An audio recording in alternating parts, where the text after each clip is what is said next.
Good morning, everyone, and welcome to the Side by Side Forum. I'm Everett, and I'm one of the side business managers, and I'll be moderating for our product session today. We'll be covering the three best habits of highly effective agents. As you know, time management is one of the most critical skills in modern society. In this session, we will dig deep into the mindsets, habits, tools, and resources of top agents who are crushing it. Find out how incredible productive agents are successfully balancing their schedules and living with intention with all managing massive success businesses. It's known that top producing agents will get busier as they continue to reach new milestones within their sales volume or even team growth. So we'll be covering three habits on how to best optimize your time, ideal time management strategies to be more effective, and recommended tools and resources to give you back more time. I have a fantastic panelist of successful agents who's going to share their top strategies to give you back more time. I'd love to introduce Dylan Baker with Level Up Realty, Nneka Jenkins with Real Estate Experts, and Victoria Velasquez with Amalfi Estates. I'm gonna start with Dylan to for him to give you a brief intro about himself, and then we'll go with Nneka and Victoria. All right. Thank you so much. Yeah, my name's Dylan. I was licensed when I was 23. I am in the business, wrapping up my fifth year now. And when it comes to Level Up Realty, I am the Nicole Solari's right hand when it comes to all of our listings. So we're super busy, and I'm loving life and loving real estate. Amazing. Thank you. Nneka? Hi, everyone. I'm Nneka Jenkins, and I, as well, am going into my fifth year of real estate. And I came from the tech world, and I love every minute of it. And my husband and I now run our team together, and it's become sort of a family business as well. And yeah, I'm living the dream as far as I'm concerned. Victoria? Yeah, I'm Victoria Velasquez. I am a sales partner at Amalfi Estates. This is my third year in real estate. And I also love it so much. Definitely keeps me busy, but it's the best career ever. That's amazing. Wow. All three of you, at least 5 years within real estate and where you're at right now. It's fantastic to see your growth. Just gonna dive into kind of like the whole questions. I'll actually start off with Dylan first, and then we'll pass it on to Nneka and Victoria afterwards. Tell us how your day-to-day was before you applied your habits and your methods. Yeah, well, for me, I'm not like a naturally like organized and structured person. So it took some time for me to learn how to like become more organized and become more structured. So my day to day before like implementing some smart strategies was pretty, I guess you could say it was like reactive, right? So it's like every problem comes up and you don't have a solution for it. You're not planned out and you're always just reacting. And it was, I mean, your day to day in real estate, if you're not structured and you're not organized, is pretty chaotic. And that was pretty much my day to day was just running around trying to fix things that were going wrong. And yeah, so after implementing some smart strategies, things become better. Yeah. So Nneka, can you tell us your day-to-day before you apply these habits or methods into your day-to-day? Absolutely. I think I would agree a lot with Dylan. I think before it was a lot of, just um, running a circus because I came from the tech world and I feel like I was a professional firefighter in the tech world and you're always problem solving for your clients and you have to be able to bounce from one task to the other. So it actually made me very successful. But I would say that as I started to be more deliberate and intentional about my tasks and what the next day was going to bring and how I'm going to problem solve for the next fire that comes up that you can't anticipate. I think it became more Mhm. of an organized circus, and so, but it's a surprise every day. You can't anticipate it, but being more organized about it definitely makes it more less stressful. Definitely. Victoria, how about you? Yeah, I mean, I think for me, it's less of a before and after and kind of like a constant work in progress. This is something I think you're always, as you're trying to grow, it's about building more efficiency. So not having to just spend more time. Obviously, we all have finite time, but I think there's an inclination to just being like, well, I'll just work harder, I'll just work longer. And so I think as I've progressed in my career, it's like, no, I don't want to spend more time. I want to protect the time for other things, whether it's personal or adventure, and really make sure that I'm doubling or growing my business while still keeping the same hours, which is really tough, but helps you be really efficient. Nice, nice. And all three of you had the same concept and topic where you guys were more reactive to a lot of you guys' tasks and of course fires. But now, since you guys are implementing, these new habits, methods, and even strategies within your guys' day to day, it's actually giving you guys better results. To hop onto kind of like the three best habits or either resources, methods, or strategies. When you guys adopted these habits and methods and resources, how much time did it give back to you? And I'll start with Dylan Me? first. Okay. Yeah, I love what Victoria said. It is a process, right? It's like it's not like lights on and lights off. It's like it's a continual process. And I think it's like same thing when you budget your money, you feel more peace about your money. And when you budget your time, you feel more peace about your time. So maybe working the same amount of hours, but you're using those hours more effectively. And that makes you feel more clear headed, level headed, calm. You're not freaking out over every single thing that comes up. And it is a process. I totally agree with that. Yeah, and you can't buy time. So that's one Yeah. of the things. That is a necessity that you can't purchase back. How about you, Nika?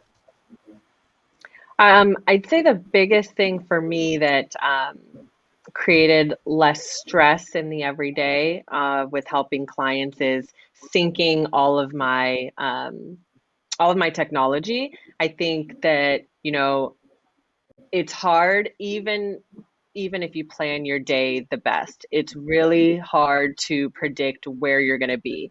You can have every meeting set up and know I'm going to be here, I'm going to be there. And then a client comes up and there's a fire and something happens and you need to leave. And I wanted to make sure that everywhere I go, I'm able to access the same information and feel less stressed about it. So what that means for me is my iPhone, my iPad, my computer that stays at home, and then my laptop that stays in my office.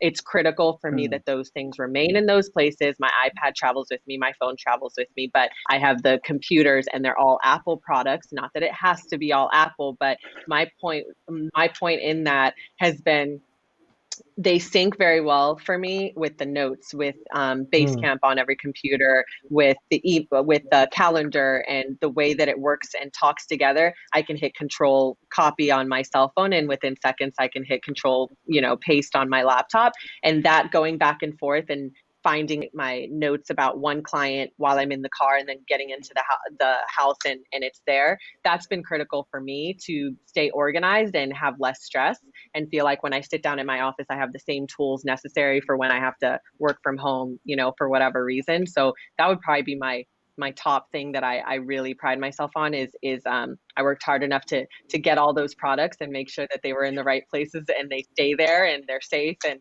I can use them whenever needed. And that's helped me out tremendously with the organization piece of it.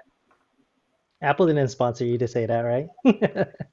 I mean, I honestly, I wish I had Apple stock because I tell so many people that, and I'm like, I should create, I mean, I should be getting paid for this. But no, really though, I mean, even if it's PC, I'm sure they talk to each other in ways that I don't know or understand. But for me, that's been critical. It might seem minor to some people, but it's helped me out tremendously with just client care. And anytime I'm anywhere, I can pull up those notes or those files in whatever location and help my client that called me randomly at 7 p.m. at night during dinner. So Love it. We actually have the same method. I actually used the Apple Notepad, and then if I'm talking to a client, I'm using my cell phone, taking notes, and then of course it's already extracted into the cloud, and then I'm able to see on my laptop. Right. Victoria, how about you?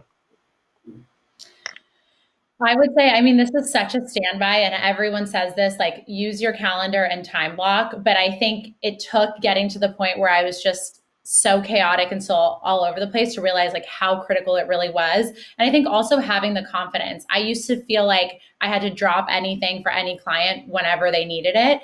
And I think I got to the point where I was just so busy and realized that wasn't going to be sustainable. So setting aside certain days and times where I do certain things, where my prospecting is always supposed to be happening during this one time. My showings are always, for the most part, unless it's like super, super critical, they're going to be booked during the afternoons. I don't do showings anymore in the mornings. I only do them on Sundays as opposed to Saturdays. Little things like that, where just in my brain, it allows me to create the space for the things that I need to do. And then aligning your goals with your time. So it's like, are you spending the time on the things that you need to do, looking at your calendar to accomplish those goals? And if you're not, you need to make adjustments, and then really living by it. And that's constantly difficult for me. But the days that I'm so productive and kill it are the days that I super stick to exactly what's in my calendar. And I put everything in my calendar that needs to happen, so that I know if I have to spend 30 minutes doing something, it's going in my calendar or it's not happening. And then you get a much more realistic sense of what you're going to accomplish. Nice. I love that. And I actually Yeah. do the same thing too. Put time blocks within our calendars in order to have time to just catch up and work. And then in order to, of course, reach your goals.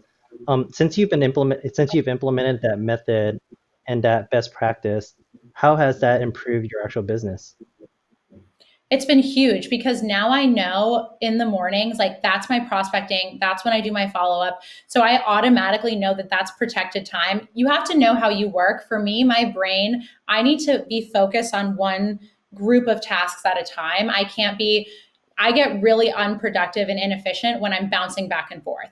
So by carving out those focused times when I know, like right now I'm prospecting, I may be talking to a bunch of different people, but it's all the same activity. Or right now I'm doing follow-up, I can like sit and really focus, and that's how my brain works. And then the afternoons, I know I'm going to be out and about and not at my desk, and just at showings back to back all afternoon, right? Or at appointments or properties or doing listing appointments. But that's how my brain can switch around. And I just figured that's how I'm most productive. And for other people, it may be the opposite. You just need to know yourself and then protect that time so you can be effective. Got it. Dylan, how have you utilized your method in order to, of course, increase your business? I think what both of you guys said is pretty key. It's essentially like it's consistency, right? It's like I can't even tell you how many ideal weekly schedules I've filled out on paper or on my iPad. But if you're not sticking to it, then it doesn't matter. Like I've made so many, I'm going to nail it on this ideal weekly schedule and it's going to change everything. But the moment you start to go away from it or not be consistent with it is when it all starts to break down. And so like putting together, like as cheesy as it sounds, man, time blocking is huge. You've got to time block, you stick to it, you know what you're doing, it brings peace of mind, and it honestly, it makes your business more scalable because then you can grow. And I think time blocking and making sure you're consistent with what you're planning is a game changer. Yeah. Has these time blocks that you guys implemented help you mitigate any type of like distractions or managing distractions? Go with you, Nika. Great question.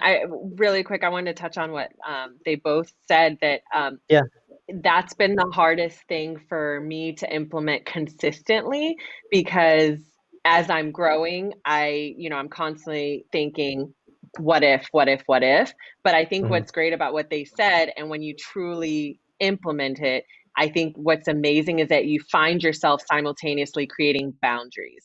And that's a big thing for me personally that I've always struggled with. And so when I've implemented everything that they both talked about, I'm creating those boundaries that force people to respect my time, and then it's reminding me to respect my own time. So, and especially as we grow a team, there's nothing wrong with saying, "Hey, I can't do that showing Saturday because I time blocked that." Like, I love that you said that, and I'm going to start holding myself accountable to that because I'm guilty of breaking that rule all the time. But as you grow your own team, as you become more successful and more productive, you can easily outsource that activity to one of your partners, right? And make sure you're continuing to do what you said you're going to do. So, sorry, I just wanted to touch on that. I apologize. Your question directly It was was, how to mitigate or manage distractions. I think that's one of the things that every realtor faces every single day, yes, in order to, of course, yeah. like manage your time too. How do you mitigate or manage those distractions? I don't know that this is the right answer, but my answer is twofold. Number one, get you a husband or a partner that will hold you accountable to it. Because if there's one thing my husband constantly does is when a distraction comes up, because he knows I can run down three different tracks at the same time and do them well, but it's constantly like, okay, put this one aside, do this, then fire coming up all around. He's constantly holding me accountable in the moment or even on a macro level to just, okay, let's kind of focus in. He's military mindset. So he's like, okay, let's finish this one task. And number two, I hired an assistant, and from the beginning, when well, I have two assistants now, but from the beginning, I kind of told them how I work and how I want to work and how I work best. And the one assistant that's in the office every day with me, I mean, I love it because she's constantly listening in to my calls, even when it's not about her. She's working on something else, and she's anticipating what I might need or what I'm saying or all of that, because she knows right after that call, I'm going to have 10 million other things that jump up. And so I kind of make sure I know my weaknesses, and I keep people around me that are going to help me capitalize on my strengths while holding me accountable to those weaknesses. So I think that's how I manage my distractions, because I can get distracted very, very easily. But I think with how I've grown, some of those distractions lead to something successful or a new deal and all of that, and that's good. But then getting back on track and going back to that consistency is where I think sometimes I struggle. So that I keep a great team around me to make sure that I can do that. Definitely, Can I and that's touch actually a on really what good resource. what Yeah, go ahead. can I touch Touch on on what it. NECA said about boundaries? Because I think that's huge. Like when I first started, I'm learning more that I'm more of a people pleaser than I realized, or my wife is letting me know that. But setting good boundaries, I was always so scared to do that. Like I would make a client upset. Like for me, Sundays are times, like Sundays are for my family time. It's like I'm gonna spend time with my wife, unless like something major happens. But like really setting in, like telling clients, like, hey, on Sundays from this time to this time, I'm spending time with my family. I was so nervous to do that, but I think clients do respond to that well because they realize that you are also a human being and you're not a robot. Yeah, And it also creates more space for you to be able to refresh, recharge, whatever you need to do with your family or whatever. But I think setting boundaries up front I think that was a huge thing for me. So great idea, NECA.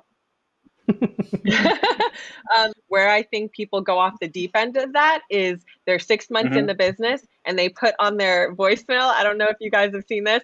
Hey, if it's between 4 p.m. and 10 p.m., I don't answer calls. And that's for Monday through Sunday. And I don't want to talk to you unless it's That's true. between 12 and 2. So I think I want to make sure that people understand, while you're growing your business, while you're learning, be careful you're not setting too many boundaries that you don't have any clients. So you've got to be Yeah. That's flexible a true. little bit. But That's I agree true. with Dylan It's a 100%. balance.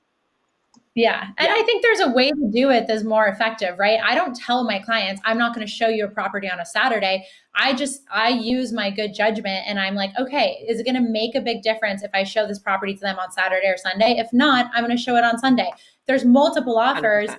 you better bet I'm going to get in there on Saturday, So it's like, use your Yeah. judgment, but try Yeah. to really start to create that space for yourself. And I'm glad that you guys are setting boundaries. And yes, NECA, like how you mentioned, don't set too many boundaries. If you have somebody Not in the calling in beginning. as like a lead, right? And then if you're not picking up and they're hearing that you're not going to be available at a specific time, then they're not going to use you. But I Yeah. think setting Yeah. that expectations also, dealing with your current clients, that of course, like you have family time and you're human, like people respect that and you're just upfront with them. 100%. Yeah. Yeah. And Nick had actually touched upon a little bit on resources. So the next topic will actually be talking about tools and resources that you cannot live without. So I'm guessing for sure, Nick, with you, of course, your supporting cast, your husband, your assistant, and of course, the Apple products. But what other types of like tools do you still currently use that makes a difference within your day to day? Honestly, delegation is huge for me. So it has to go back to, uh, I think 3 years ago, 4 years ago, I kept on thinking that I could be jack of all trades, and now I want no part in that. I want to do what I do best. And the Yeah. minute you ask me something I don't know, I'm very honest to tell you I don't know, but I'm the most resourceful person, and you'll get the answer within an hour. I Yeah. think I pride myself now on delegating. My husband and I have 5 kids. We have goals for how we want our family life to run and our business to run. And I do not pretend even for a second that I do this all by myself or even just with my husband. We have a major team personally and professionally to help us do it. And I pour a lot of energy, time, and money into employing those people, into keep making sure they're happy and letting or allowing them to hit their goals. And that's a huge focus for me. It's interesting because my mom, single parent growing up, she actually taught me, from what I saw, to do everything and do everything for everyone. Yeah. And then, 5 years ago, when I had my first biological kid, we have five, but two of them are my stepkids. When I first had my kids, she came to visit and she saw me doing all of these things. She's like, "You need to sit down and rest." I'm like, "I'm sorry, who are you?" So I think the biggest the biggest lesson I've learned is she's telling me that now because she knows that she taught me something different, but now she's saying, "You're still young, figure out how to create that balance." And so I stopped feeling guilty about hiring people to be a part of my team, personally for our family or professionally, to help me accomplish the goal I want to accomplish. And honestly, I know this sounds really corny, but given that we're in COVID-19 right now and everything that's going on, I Hmm. feel very blessed that I'm able to employ people as well. So Nice. any opportunity I have, short term or long term, to employ people to pour that wealth that I've been blessed, my husband and I have been blessed to have back into the economy, I think is a huge task, and I'm so grateful for it. Since coronavirus, we've hired 3 additional people, so not a lot of Wow. people can say that, and I know we kind of like we're in a little bit of a bubble with that, but I'm super grateful that I'm able to pour that back into other people that were out of work. So that's been my biggest, that's what I would say is number one That's for huge. me. Amazing. Amazing. And Yeah. also, I believe when we first spoke, you mentioned that you use a software called Basecamp in order to help with the delegation, and then of course like add the transparency of where that task is being delegated to, and then where if it's going to be accomplished.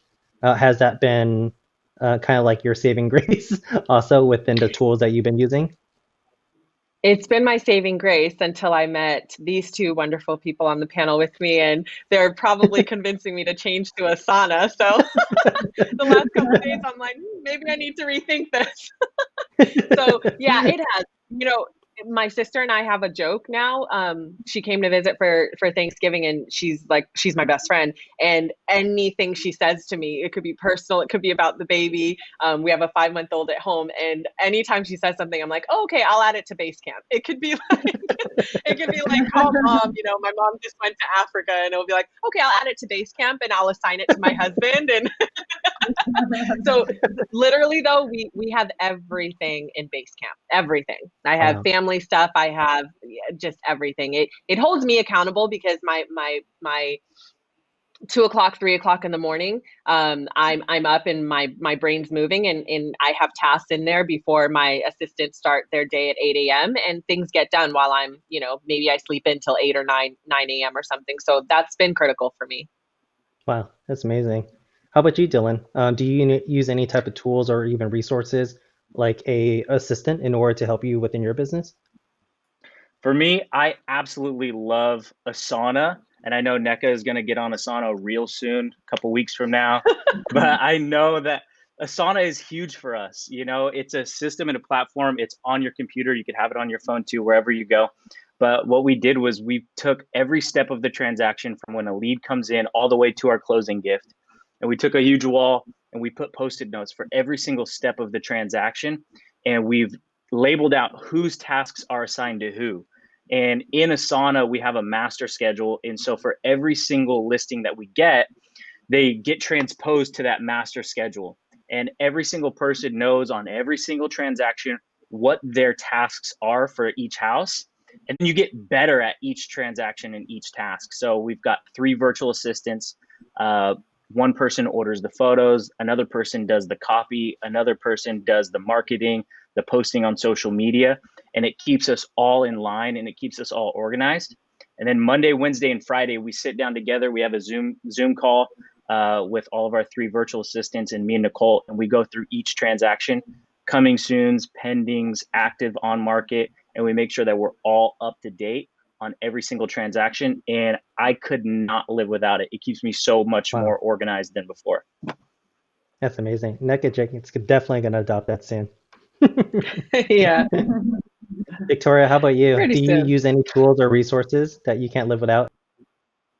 Yes. So assistant is major for me also. I think I would say, and Anthony, our founding partner, was really big on this. He's like, get one before you're ready. You're not going to feel ready. I'm probably in earlier stages than both of them in their careers, but it has been so major because I feel like your ability to accelerate just gets heightened by so much. And so it's good to get yourself a little bit out of your comfort zone. I think what's really big with my assistant was figuring out what the best fit was for me and what I could delegate. So I have a thing where it's like follow friction. So anytime I'm procrastinating a task or I feel like there's friction to getting it done, that's like an immediate red flag to me that I either need help or I need a system. So I'll bring someone in. I now have someone who helps me with personal stuff too. So it's just like the second I started delegating, I feel like I just became so much happier and my life got so much better, but your business is able to just grow exponentially so much faster. So I think with that assistant, it's figuring out, for me, it's the tasks that not only the tasks that I really love, that I'm really good at, but that are super revenue producing, which is what everyone says, and then let go of everything else. Obviously, right now, that's a process to get someone to get fully to take over that aspect of your, all those aspects of your business, but that's the goal. So I approach it in the way where I'm training these people to fully take over. And I think that allows you to get to the point where, like, long term, you're going to be a really, really great spot where I'm only doing a few things and everything else is handled. That's amazing. Good. Wow. That's awesome. Yeah, I was just going to say, in terms of functionality, what you were saying, Dylan, in terms of a daily schedule, like we use Asana for all of our escrows and listings, but day to day, I have a very thorough checklist that we go through. We have a morning meeting every day that kicks off our day. And then we also have an evening meeting where we just do all the follow-ups, and it's pretty thorough, but I feel like when we hit it and we go through it, you just feel so on top of it. Things don't get dropped. It maybe takes a little bit longer, but I feel like what you gain in productivity and making sure that no stone is left unturned is amazing. And that's just a checklist I created in Google Docs. Yeah, but it's really, really incredible. And that's every day? Every single day. Every single day. Wow, that's amazing. I love that. I have a quick question. You said Google Docs, did you make it into a Google Forms? I'm starting to adopt the forms. I think those are good because then you can click it and then you can have like a record of it. Yeah, no, that's not a bad idea. But yes, the where people can collaborate. So we have it in Google Docs, obviously. So my assistant can add notes, I can add notes, and we can go back and forth and nothing ever gets deleted. So we can see progress. And every day we add a new column so we can see the days prior. So nothing is going to get forgotten, right? If something was ongoing and we're still working on it, we just add progress notes. And so then every day we go through fresh and we create a new column and we go through it. But yes, the ability to add the commentary is major because then you can get emailed when someone makes a note and you can get notified right away. Wow. That's huge. Yeah. Absolutely. That's amazing. And, this was a really great section. I do thank you guys for everything, Dylan, NECA, Victoria, for sharing your top strategies and in order to actually be more efficient within your business. And I would actually encourage the viewers to apply some of these strategies to balance their schedules. That would give them back more time in order to grow their business further. But I do appreciate everybody's time today. And of course, we're going to look forward to the next forum.